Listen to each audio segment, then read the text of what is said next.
Wired In Wednesday, what's going on? Welcome back. I hope that you have had a wonderful week. For all of you Bills fans, that was a tough loss. I know that you're still thinking about it. It's okay. This is a safe place. You can talk about it. Someone's got to mention it. Someone's got to be brave enough to mention that this is something that we can all process together. This week in our Bible reading, we finished up the book of Deuteronomy. We started the book of Joshua, and we got 6 chapters deep into the book of Luke. Just to summarize the end of the book of Deuteronomy, Moses dies, that happens, and Joshua comes in to replace him. Joshua was one of the guys that Moses trusted the most, so it made a lot of sense that Joshua ended up taking over after Moses passed away, and obviously it brings us into the book of Joshua. Now, from the end of the book of Numbers through the book of Deuteronomy and into the start of Joshua, the Israelites haven't gone anywhere. Now, we know through most of the book of Numbers they were traveling, but now they have been at the Jordan River for,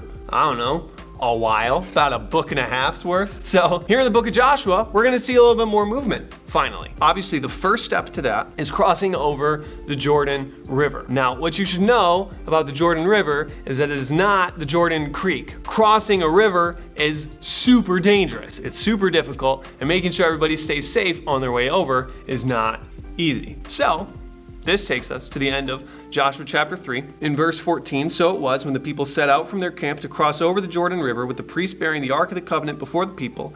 And as those who bore the Ark came to the Jordan, and the feet of the priests who bore the Ark dipped in the edge of the waters which came down from upstream stood still and rose in a heap very far away at Adam, the city that is beside Zeraton. So the waters that went down into the sea of the Arabah, the salt sea, failed and were cut off, and the people crossed over opposite of Jericho. So what happens is the river stops. We're talking Red Sea Part 2 Jordan River, which is crazy. And so here in Joshua 4, Joshua commands the Israelites to do something that I think we should continue to do today in our own way.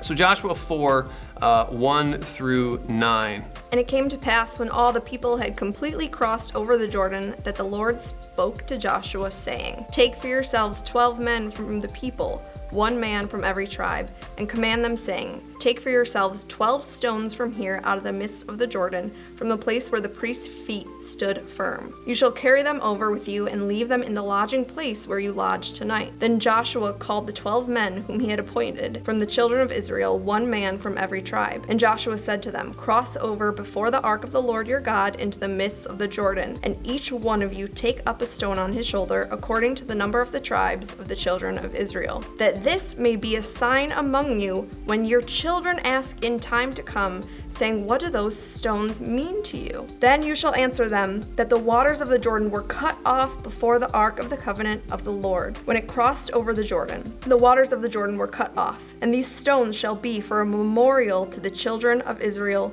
forever. And the children of Israel did so, just as Joshua commanded, and took up 12 stones from the midst of the Jordan, as the Lord had spoken to Joshua, according to the number of the tribes of the children of Israel, and carried them over with them to the place where they lodged, and laid them down there. Then Joshua set up 12 stones in the midst of the Jordan, in the place where the feet of the priests who bore the Ark of the Covenant stood, and they are there to this day. So I think that this is really kind of momentous. After the Israelites finally crossed the Jordan River, their entrance into the land that God had promised to them, Joshua says, we got to remember this moment. We got to take stock of the marvelous thing that God did here, starting to bring our journey to a close. We have to remember this. And so they set up basically these stone statues. If you look in the Hebrew, it's a word called a cairn, C-A-I-R-N would be how we would spell it today, which is basically just a stack of rocks. It may not look like much, but something like that would be really a monument to God. And so I think back on times where, whether it was a snow camp or whether it was like a bonfire type of service, moments where I really took stock of what God was doing in my life, and I look back on those today as encouragements of what God has done, where he has brought me from, and also like a promise of he's going to continue to bring me places that I never could have imagined. So what this moment really is for the people of Israel is, let's stop, let's take a moment, and let's rejoice and commemorate the great work that the Lord has done for us today. Scrapbook the monumental moments. We keep these like scrapbook moments. You think about a scrapbook, you look back on it, right? Things you want to remember. So you take this scrapbook of things that the Lord has done for you. These like moments where he saved you from a car accident. If you were there 1 minute later, like it would have been you. Or, you know, these moments at snow camp that there's this big spiritual awakening. And for me, in the present day when I'm struggling and I feel like the Lord is not getting me out and I'm just praying for him to do something, show me something, and I'm growing impatient and it's painful and I don't know what's going on, I look back at those scrapbook moments and, you know, flip through those pages in my mind to remind myself in my present struggles, like the Lord has gotten you through. He's made these monumental moments before. Look at the way you've grown through these years. Why are you doubting that he's not going to do that again right now? Being able to use these scrapbook monumental moments as a reminder of what God has already done, I think learning how to really master that in our faith goes such a long way. You're so good at scrapbooking. I challenge anybody to scrapbook like she scrapbooks. The number of things she keeps is amazing. Whatever, thank you. I would never be able to do it. Fellas, find yourself someone who is great at all the things you stink at. So on top of Joshua this week, we also dove into the book of Luke. Now, one of the things we talk about a lot is what is the purpose of the book? So Joshua really is a continuation of the journey of the Israelites, and as they get into the promised land finally and start to do what the Lord had asked them to do in really clearing out the land for themselves, it's a history book. Luke is, in its own way also a history book, but like all the other gospels, is pointed at a specific audience. So if you'll remember, Matthew is written to the Jews, and Matthew is proving to the Jews that Jesus is their Messiah. He references a lot of Old Testament, he references a lot of prophecies, he talks a lot about the kingdom of heaven and the Son of David. The book of Mark is written to the Romans, and Mark is trying to prove to the Romans that this is your servant, this is your workman, this is your Savior who does deeds, who came not to be served but to serve. That's what the Romans were really about. Now, Luke is writing to his own audience, which would be the Greeks. Now, two things you need to know about the Greeks that they really, really loved. The first is philosophy and wisdom, and the second is something called anthropology, which is the study of humanity. They really wanted to figure out what it was like to idealize and optimize humanity. Part of that was obviously about philosophy and wisdom to them, but it was also this sort of reflection of we want to make ourselves better. We want to make ourselves, in as much as we can, make ourselves like as perfect as possible. So Luke really kind of comes after that in writing to the Greeks. He points to Jesus's humanity in ways that Matthew, Mark, and John kind of don't. And he also points to Jesus's wisdom and philosophical knowledge as a teacher in ways that are pretty unique. You can look at how Luke is the one who tells the story of Jesus's birth and his lineage. There's a reason that Luke goes further into depth of Jesus's childhood than any of the other books, right? Because the Greeks cared about that. There's a reason that Luke traces Jesus's genealogy all the way back to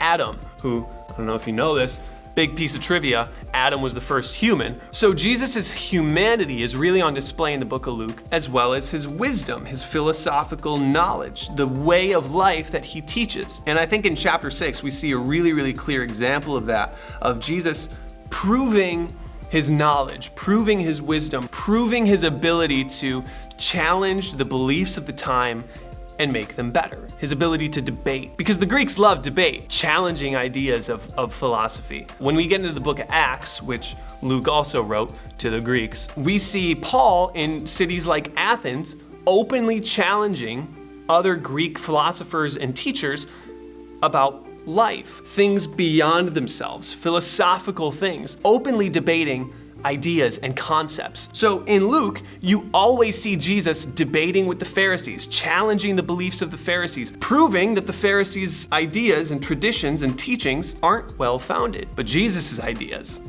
now that's spicy meatballs, right? So when we get into Luke chapter 6, this is something that we see pretty clearly on display. So verse 6, now it happened on another Sabbath also that he entered the synagogue and taught. And a man was there whose right hand was withered. So the scribes and Pharisees watched him closely, whether he would heal on the Sabbath, that they might find an accusation against him. But he knew their thoughts and said to the man who had the withered hand, "Arise and stand here." And he arose and stood. Then Jesus said to them, "I will ask you one thing. Is it lawful on the Sabbath to do good or to do evil, to save life or to destroy?" And when he had looked around at them all, he said to the man, "Stretch out your hand."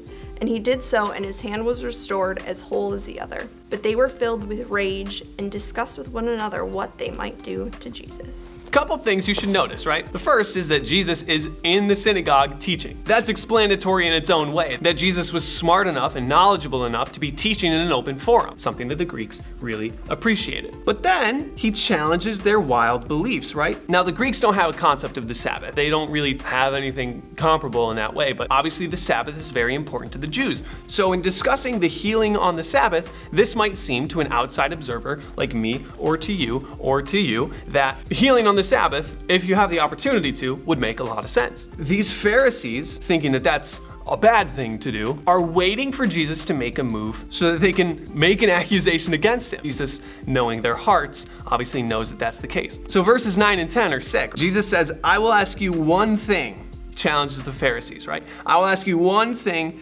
Is it lawful on the Sabbath to do good or to do evil, to save a life or to destroy?" And he looked at them all and then said to the man, "Stretch out your hand." So what that says to me is that the Pharisees didn't have an answer for this guy. And what this shows the Greeks is that Jesus had properly stumped these Pharisees, that Jesus had come up with a question that they just didn't know how to answer. So Luke is portraying Jesus in this way of, this guy's just smarter than everybody around him. This guy is wiser. This guy has a better philosophical understanding of what he's talking about than anybody else in his bracket. This idea of Jesus proving himself to be this great teacher, this great thinker, this great philosophizer. That's not a word.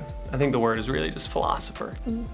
Yeah. Taking these teachings, this wisdom of his, and showing it to be indisputable. That's really something we're gonna see in the book of Luke a lot. Jesus challenging the Pharisees and them having no answer for him. So I want you to pay attention to that as we continue through the book of Luke, that we might see Jesus' wisdom on full display in a way that we didn't necessarily see in Matthew and Mark. Jesus' ability to disprove the Pharisees, to show that the things that they're teaching, we don't do that here. Instead, we do something that you can really back up ideologically. Jesus proves that the way that we reason our faith out, the way that we study and figure out the answers and the X's and O's in our faith, that's something we can really do.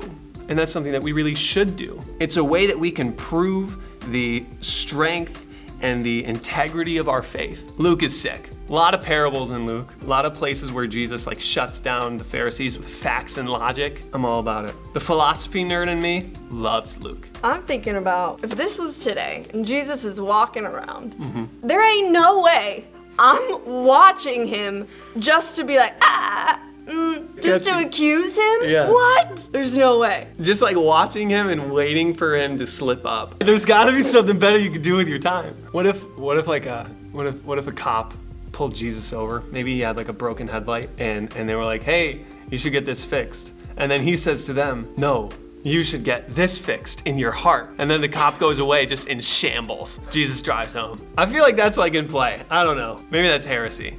I don't know. I just think it's in play. If Jesus were driving around a 1998 Toyota Corolla, because he wouldn't have a nice car. He wouldn't. That's not the Jesus that we talk about. Jesus in the book of Isaiah is shown to be just this average dude in all ways. So why would he have a nice car? He's definitely driving a 1998 Toyota Corolla with a broken headlight, right? It's just he would take care of it, right? He's Jesus. He's not going to actively break the law. At the same time, things happen. He's still fully man, right? So getting pulled over by the cops and telling the cop at his window something that sends him walking away just in shambles, I think you have to keep it in play. It's the modernized version of this text. You have to assume. You have to make that assumption.